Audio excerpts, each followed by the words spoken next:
Every half an hour, the ferries leave Cuba's capital, Havana, making their way across this narrow stretch of harbour to the tiny town of Regla.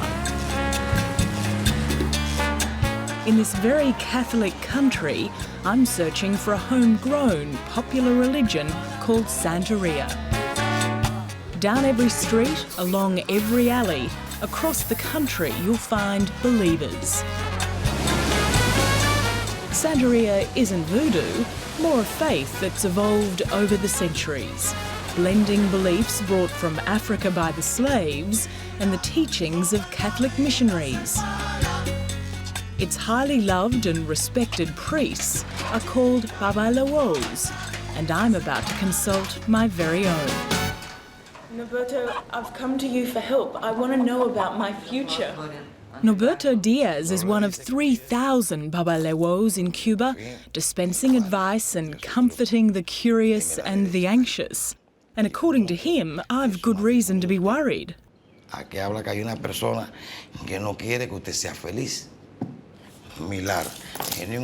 wondering which of those beads is going to deliver the good news.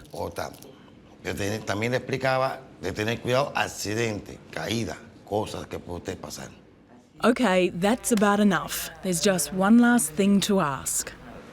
Can I cut to the chase? Am I going to be rich? Mucho. Oh, lots. Mucho.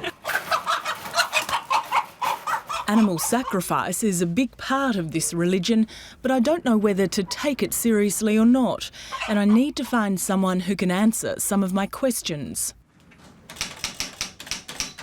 Natalia Bolivar is one of Cuba's most respected anthropologists. There's not much she doesn't know about Santeria or the people who brought it to her country. The religion is part of our music, it's part of our daily life, it is part of our personality, and it's very strong in our blood. Her rooms are filled with the kind of altars and offerings that are found in homes right across Cuba.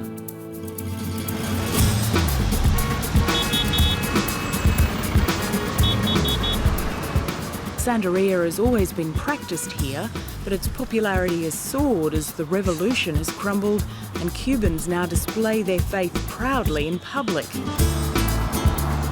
And as times get tougher, an estimated 80% of the population turn to Santeria for guidance on just about everything. Sometimes we are very desperate because the circumstances we're living, they're very dramatic. So the people look for their spirituality. They look inside of themselves. We could hear the drum beats long before we found the house.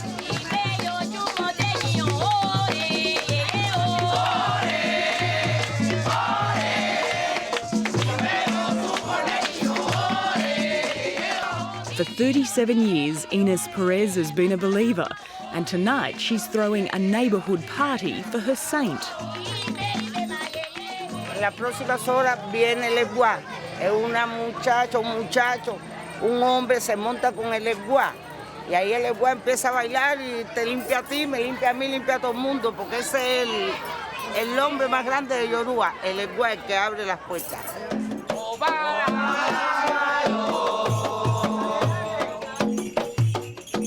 And sure enough, Inés Perez's saint arrives.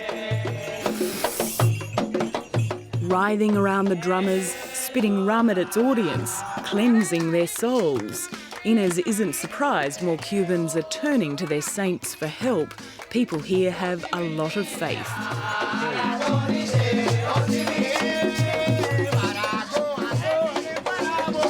He tenido muchas pruebas, con mis muertos, con mis santos. Por eso me voy a morir con mi santo, con mis muertos. ¡Sea caño! Ay, Dios, ¿y esto qué cosa es? Tengo pruebas. She's not alone.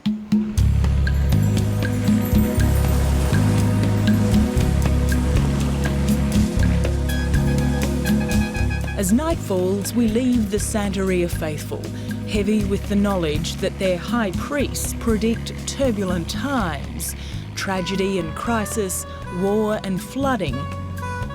So far they're right. Well, as the Cubans say, mañana, tomorrow. If there's going to be a problem, we'll deal with it another day.